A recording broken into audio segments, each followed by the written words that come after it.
President Biden met with Ireland's Taoiseach at the White House today ahead of St. Patrick's Day. And while there were still shamrocks this year, the war in Gaza was on both leaders' minds. During the meeting, the Irish leader called for a ceasefire, quote, as soon as possible.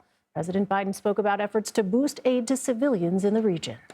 We're working together to increase humanitarian assistance in Gaza, and we both know there's a whole lot more has to be done.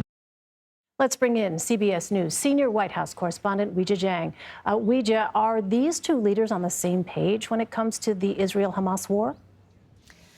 Great to be with you, Elaine. You know, in some aspects, they certainly are. As you heard right there, the president calling for more to be done to bring in humanitarian aid to the people in Gaza. Of course, the Taoiseach agreed with that, but he is calling for a permanent ceasefire. And when he said in the room, you know, I have called for a ceasefire in order to put an end to the violence, in order to bring hostages home to their families and get more food and water there, the president said, I agree. But there's a really important distinction, Elaine, and that is that this Irish leader has called for a permanent ceasefire. And he has spoken very passionately about it, even drawing from his country's experience under British rule, talking about, you know, how painful that history is.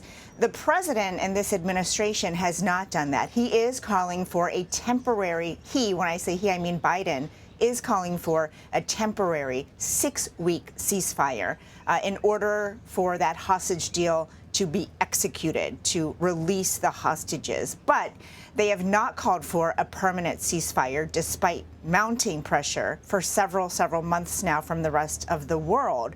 And that is the U.S. policies here. They do not align on that. Interesting. Well, the White House, meantime, confirmed that Senate Majority Leader Chuck Schumer gave advance notice of his speech calling for new elections in Israel. Weijia, does that mean that the Biden administration agrees with his remarks?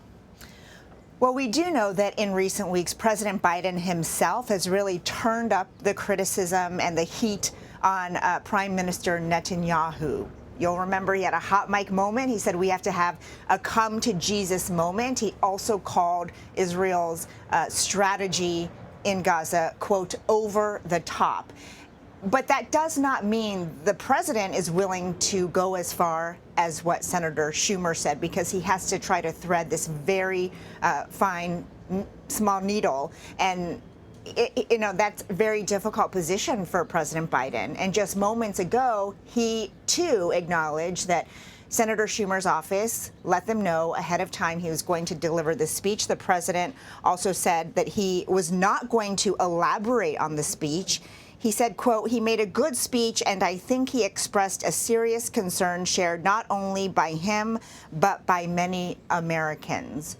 So I think that's as far as President Biden, at least right now, is willing to go when you ask whether he and the administration agrees with everything that Schumer said.